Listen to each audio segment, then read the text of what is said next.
whole COVID thing has me thinking about mental health. Let's talk about mental health, but with superheroes.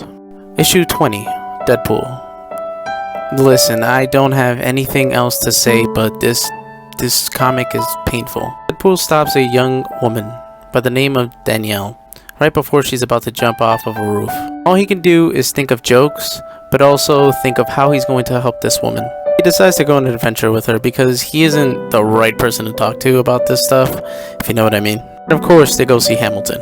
It was to distract her and show her what she can do other than just being a regular human being. And through the same crap that most of us gone through.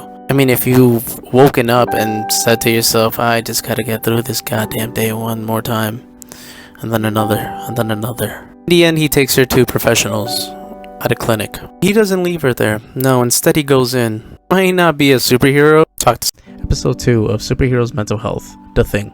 Yes, of course I'm going to talk about The Thing. See, he hated the way he looked. After getting hit by the cosmic ray, he basically said to himself that he looked disgusting, looked like a beast. He morphed into a rock humanoid, and he questioned why everyone else that got hit by the cosmic ray didn't change the way they looked.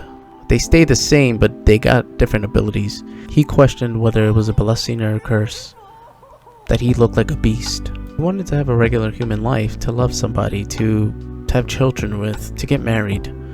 And then came Alicia Masters, a blind sculptist. He reminds me of another character in DC, but I'll mention him later on. It was a psychological warfare that he had in his mind, and he couldn't bear to look at himself sometimes. The thing going for him every single day was him being a hero, knowing that he can help somebody that can't help themselves. Episode 3 of Superheroes Mental Health. One of my favorite new characters is actually Jessica Cruz. One day she was out with her friends and she saw men burying one body. Those men murdered her friends right in front of her, but she escaped. And for 3 long years, she never left her house. Telling yourself that you could get through your day is the most important thing you could tell yourself. Staying in your apartment for 3 years and reliving that traumatic experience over and over again.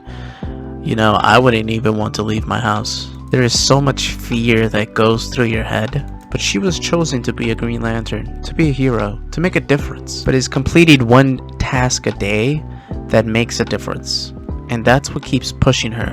Whether it's going out to get a coffee, going to see a friend. If you struggle with anxiety, how do you deal with it? The Green Lantern ring chooses its host for their will. But try to remember they're only thoughts. But her ring is different. The Ring of Voltrum. It's an ancient ring. It's to succumb fear. This is Superheroes Mental Health. Jessica Jones, Episode 4. PTSD. When we think about PTSD, we think about people that go to war. In this case, it's different. A major key villain in this is Purple Man. He has the power of mind control via pheromone. In Earth 616, he took Jessica as a prisoner for 8 months. 8 long months. To do whatever he wanted to her. When she was a kid, she lost her parents to a car crash. And then later on, when she was older, she met Kilgrave, Purple Man. And that's where the sexual assault, sexual abuse, came into play. When she got away from Purple Man, she became more hyper-vigilant. She also drank more, fought a lot more, and took more cases as a private detective. How do you move on? How does it get better? When exactly does it get better? Insomnia, anger, binge drinking, depression, guilt, fear. So with all that, she becomes a private detective. She hates being called a hero. Do you think she's a hero? Episode 5 of Superheroes Mental Health. Daredevil. By day, he's Matt Murdock, a lawyer and partner at a semi-successful law firm. And by night, he's a vigilante taking down the criminal underground at Hell's Kitchen. It all seems well from afar, however, the job isn't easy. Throughout his life, while trying to be the hero of Hell's Kitchen, he has faced many tragedies, losing his beloved girlfriend Elektra, having his professional reputation destroyed by Kingpin. He had to also deal with the death of his other love, Karen Page, and the mental breakdown of his wife, Mela Donovan. In the midst of all these tragedies, Matt's greatest enemy has always been depression. His depression would overtake him and incapacitate him when he was in danger.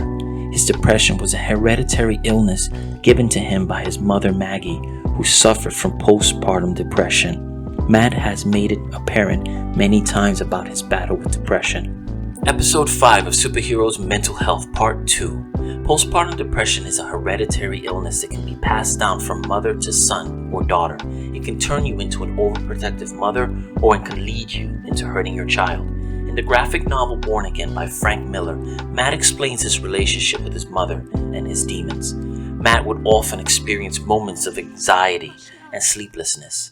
Matt has made it apparent many times before about his battle with depression and how it often brought him down in the worst way and in the worst moments. In the end, he would rise against it and win. Episode 6 of Superheroes Mental Health. It's a given that Bruce Banner has spent his entire life going up against a monster he can't control, a monster that becomes apparent when Banner is fueled by a rage of emotions. In the Incredible Hulk film, when Banner kicks out of the Hulk transformation, he's tired and almost paralyzed by the emotions he's experienced as the Hulk. During his argument with the Avengers, he explains to Fury that he can't be killed because he tried. I got low. I didn't see an end, so I put a bullet in my mouth and the other guy spit it out. Banner tried to take his own life, but Hulk's survival instinct kicked in to save him.